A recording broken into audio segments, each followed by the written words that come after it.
Hello everyone, मैं शशि स्वागत करता हूं आप सभी का हमारे यूट्यूब चैनल एपीसी एकेडमी में। दोस्तों, यहां पे हमने शुरू की हिमाचल की वीडियो सीरीज़ और हिमाचल जीके की इस वीडियो सीरीज़ में हम अपना नेक्स्ट टॉपिक डिस्कस करेंगे और आज का हमारा टॉपिक रहेगा हिमाचल प्रदेश के प्रमुख विवाह के प्रकार। चलिए शुरू करते हैं आज का अपना टॉपिक। और सबसे पहले विवाह के प्रकारों में बात करेंगे झजराड़ा, गद्दर या पैरना विवाह।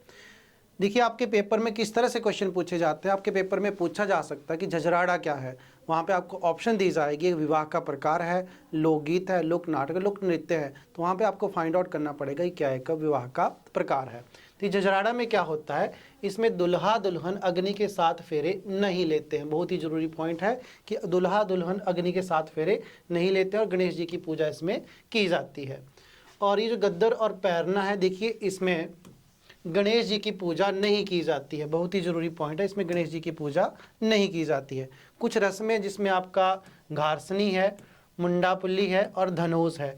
अगर आपके पेपर में ये पूछा जाए घारसनी क्या है, तो वर वधु को एक साथ बैठ करके खाने के लिए गुड़ दिया जाता है और जब ये गुड़ को खा ले तो उस विवाह को संपन्न माना जाता है और इसी रस्म को क्या बोलते हैं, घारसनी कहा जाता है। सेकंड नंबर पे मुंडापुली। देखिए, विवाह के 3 दिन के बाद नव दंपति के पास दुल्हन के माता पिता कुछ पकवान लेकर के आते हैं और इसी रिवाज को क्या बोला जाता है, मुंडापुली कहा जाता है। बात करें धनोज की, तो विवाह के तीसरे दिन के बाद मतलब जो लड़का है वो लड़की के माँ बाप के घर जाएगा और इस रस्म को क्या बोला जाता है, धनोज कहा जाता है। ओके, नेक्स्ट आगे बात करते हैं। तो दूसरा विवाह की प्रकार की बात करेंगे यहाँ पे, वो है जराड़ फुक्की, बराड़ फुक या जेड़ फुक विवाह। इसके बारे में पेपर में पूछा भी गया था कि बराड़ फुक क्या है। तो विवाह का प्रकार है, कहाँ पे मनाया जाता है, तो आपके कांगड़ा या चंबा में यह प्रथा प्रचलित है। देखिए, निम्न क्षेत्रों में से बराड़फुक के नाम से भी जाना जाता है। विवाह के इस प्रकार में पंडित जी की आवश्यकता या उपस्थिति अनिवार्य नहीं होती है। ये चंबा में जो गद्दी जनजाति है वहाँ पे यह प्रथा प्रचलित है। इसमें क्या करता है कि लड़का लड़की किसी बराड़ या झाड़ी को आग लगा लेते हैं, उसके चारों ओर 7 फेरे लेते हैं और विवाह जो है संपन्न माना जाता है। बहुत ही जरूरी पॉइंट है, कहाँ पे परफॉर्म होता है, कांगड़ा में। लास्ट टाइम पेपर में क्वेश्चन आया था, वहाँ पे राइट आंसर क्या था इसका, कांगड़ा। ओके, नेक्स्ट आगे बात करते हैं। नेक्स्ट जो विवाह का प्रकार है वो है जानेरटंग विवाह। देखिए, जानेरटंग विवाह से पेपर में क्वेश्चन पूछे जा सकते हैं। इसके जो अन्य नाम है वो है आपका झंझराड़ा, पैरना, जनेकांग या जनतुंग विवाह। बहुत ही जरूरी क्वेश्चन है इसमें कि आपका मजोमिंग क्या है। देखिए, शादी का रिश्ता जोड़ने वाला जो व्यक्ति हो, जिसका मध्यस्थ भी कहते हैं, उसे किस नाम से जाना जाता है, वहाँ पे मजोमिंग कहा जाता है। ये जनेरटंग प्रथा कहाँ पे प्रचलित है, किन्नौर में। देखिए, यदि लड़की वालों को लड़का योग्य नहीं लगता है तो जो आपका मजोमिंग मतलब मध्यस्थ होता है वह छांग पिलाए बिना ही वापस लौट आता है। छांग क्या है, छांग एक देशी शराब है जो अपर एरिया में बनाई जाती है। यदि विवाह प्रस्ताव स्वीकार कर लिया जाता है तो जो मजोमिंग मतलब कि जो मध्यस्थ होता है वो 5 रुपये छांग की बोतल और उसके ऊपर ढक्कन लगा करके और मक्खन लड़की के पिता के सामने रख देता है। एक दूसरे के माथे पर मक्खन का टीका लगाया जाता है। इस प्रथा को क्या बोला जाता है, थाचे तमेल बोला जाता है, जिसका अर्थ है भगवान इस अवसर पर सबको आशीर्वाद दे। ठीक है जी। बोतल से छांग को खुशी खुशी पिया जाता है और यह प्रथा क्या कहलाती है, कौरियांग। तो बहुत ही जरूरी, इसमें कौरियांग हुआ, एक आपका मोजम्मिंग हुआ और एक आपका जनतुंग, और ये जिसके अन्य नाम, ये सारे के सारे जरूरी हैं। यहाँ से पेपर में क्वेश्चन पूछा जा सकता है। बहुत ही जरूरी कि मैथ मैतन गासमा क्या है। तो विवाह के पश्चात जब वर वधु पहली बार अपने माता पिता के यहाँ जाते हैं उसको क्या बोला जाता है, मैथ मैतन गासमा कहा जाता है। नेक्स्ट आगे बात करते हैं। हार विवाह में या हर या हार बोल सकते हैं, जब लड़का लड़की को भगा करके मैरिज करता है उस प्रथा को क्या बोला जाता है, हार या हर। देखिए, किन्नौर में इस विवाह को किस नाम से जाना जाता है, डुबडुब या खुचीस अथवा खुट्टा कीमा के नाम से जाना जाता है। बहुत ही जरूरी क्वेश्चन इसमें, रमयुलांग किसे कहा जाता है, और एक पेपर में आपसे पूछा जा सकता है कि स्टेन रानिक क्या है। देखिए, 1 माह के बाद जब लड़का लड़की को लेकर उसके मायके जाता है तो अपने साथ 4 टोकरी सूखे मेवे की माला, जिसे वहाँ पे क्या बोला जाता है, रमयुलांग कहा जाता है। और इस समारोह को किस नाम से जाना जाता है, तो स्टेन रानिक के नाम से इसे जाना जाता है। नेक्स्ट बात करते हैं अगला। नेक्स्ट विवाह का प्रकार है बहुपति प्रथा। आपके पेपर में क्वेश्चन भी आता है कि हिमालय में बहुपति प्रथा पुस्तक किसने लिखी है? तो YS परमार ने। देखिए ये जो प्रथा है पांडवों की विरासत है। इसमें क्या होता है कि लड़की का विवाह बड़े भाई से होता है और वह सब भाइयों की पत्नी बन जाती है। दूसरा यहाँ पे रीत विवाह, ये बहुत ही ज़रूरी है।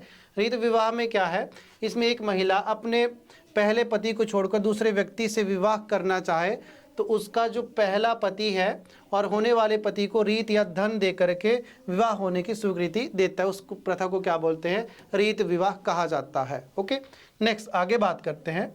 नेक्स्ट है सौठा, बहुत ही ज़रूरी है। ये सौठा क्या है, पेपर में पूछा भी गया था किसी एग्जाम में।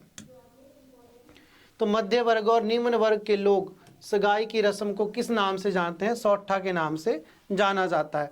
देखिए चंबा में से बंधा देना और मंडी में से बरीना कहा जाता है। बहुत ही जरूरी, बरीना, बंधा और सौठा क्या है? आपकी शादी के दौरान की सारी रस्में हैं। एक विवाह का प्रकार है यहाँ पे बट्टा सट्टा और एक विवाह लिखा है यहाँ पे अट्टा सट्टा। ये बहुत ही ज़रूरी है दोनों। देखिए बट्टा सट्टा में क्या होगा, एक घर की बेटी दूसरे घर की बहू बनेगी और जो दूसरे घर की बेटी हो प्रथम घर की बहू बनेगी। उस प्रथा को क्या बोला जाता है? बट्टा सट्टा।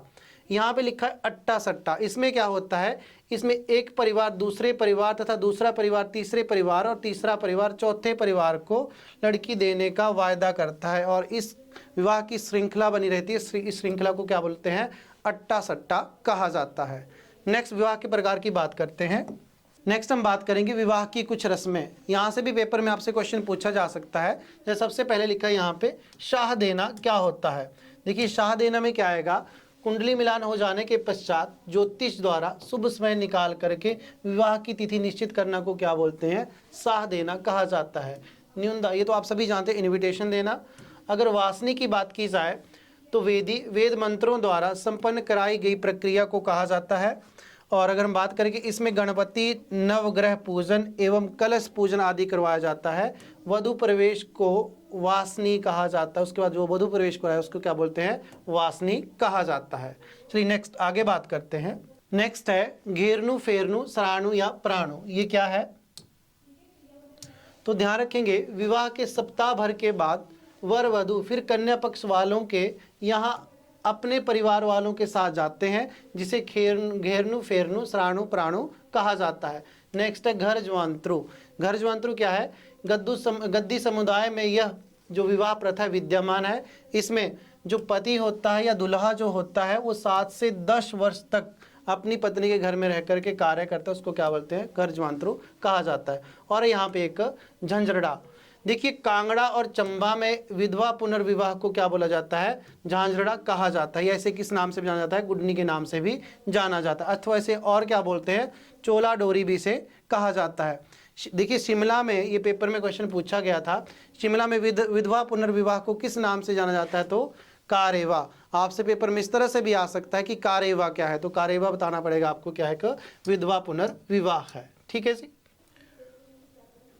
तो ये थी मेरी आज की वीडियो। आई होप आपको वीडियो अच्छी लगी है। अगर आपको वीडियो अच्छी लगी हो तो इसे लाइक करें, शेयर करें और हमारे यूट्यूब चैनल को सब्सक्राइब करें। Thank you.